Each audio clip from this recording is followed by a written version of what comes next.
తెలంగాణ ముఖ్యమంత్రి రేవంత్ రెడ్డి గత కొన్ని సభల్లో మాజీ సీఎం కేసీఆర్ మీద తీవ్ర వ్యాఖ్యలు చేస్తున్నాడు.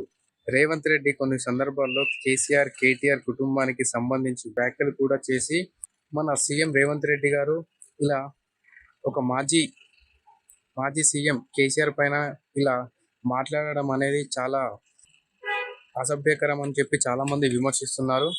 ఎందుకంటే ఒక సీఎం హోదాలో ఉండి మీరే అలా మాట్లాడితే సామాన్య ప్రజలకు మీ నుంచి ఏం నేర్చుకుంటారని చెప్పేసి చాలామంది అతనైతే విమర్శిస్తున్నారు.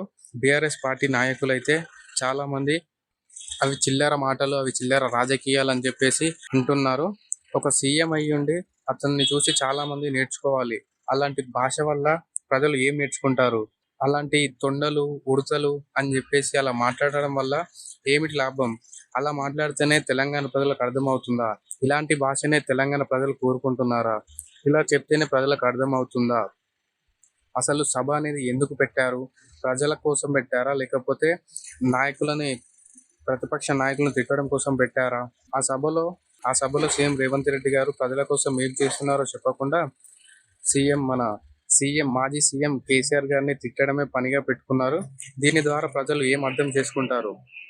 ఇది ప్రజలకు ఎలా ఉపయోగపడుతుంది? దీని నుంచి ప్రజలు ఏం నేర్చుకుంటారు? బీఆర్ఎస్ నాయకులు చాలా మంది సీఎం రేవంత్ రెడ్డి గారిపై మండిపడుతున్నారు. కొంతమంది ఏమో కేసీఆర్ గారు సీఎంగా ఉన్నప్పుడు 10 సంవత్సరాలలో సీఎంగా పనిచేశారు.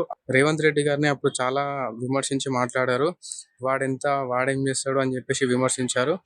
ఆయన సీఎం హోదాలో ఉండి కేసీఆర్ గారు మాట్లాడితే కరెక్టు, ఇప్పుడు సీఎం హోదాలో ఉండి సీఎం రేవంత్ రెడ్డి గారు మాట్లాడితే ఇది తప్పు ఎలా అవుతుందని చాలా మంది విమర్శిస్తున్నారు. ఈ మాటల యుద్ధం అనేది దేనికి అని చెప్పేసి చాలా మంది అనుకుంటున్నారు. ఈ బూతుల తెలంగాణ లాగా అయిపోయింది అనమాట ఇదంతా. దీని ద్వారా తెలంగాణ ప్రజలకు ఎలాంటి ఉపయోగం ఉంది? ఇది ఎందుకు? ఈ మాటల యుద్ధం అనేది ఎందుకు? ప్రజలకు మంచి చేయడానికి వచ్చారు కదా, ఆ పదవులో ఉండి ఆ ప్రజలకు మంచి చేయడానికి ప్రయత్నించండి. కానీ ఇలాంటి వాదనలు, ఇలాంటి విమర్శలు ఎలాంటి ఉపయోగం అనేది ఉండదు. తెలంగాణ ప్రజలకు ఉపయోగపడే పనులు, మాటలు చేయాలి. కానీ ఇలా వేరే నాయకుల మీద విమర్శించడం వల్ల ఏమి రాదు. మాటల యుద్ధం అనేది జరుగుతుంది తప్ప ప్రజలకు ఏమి ఉండదు. సరే, ఒకప్పుడు అంటే మీరు ప్రతిపక్ష నాయకుడిగా ఉన్నప్పుడు కేసీఆర్ గారిని విమర్శించారు, ఆయన మిమ్మల్ని విమర్శించారు, అది అయిపోయింది.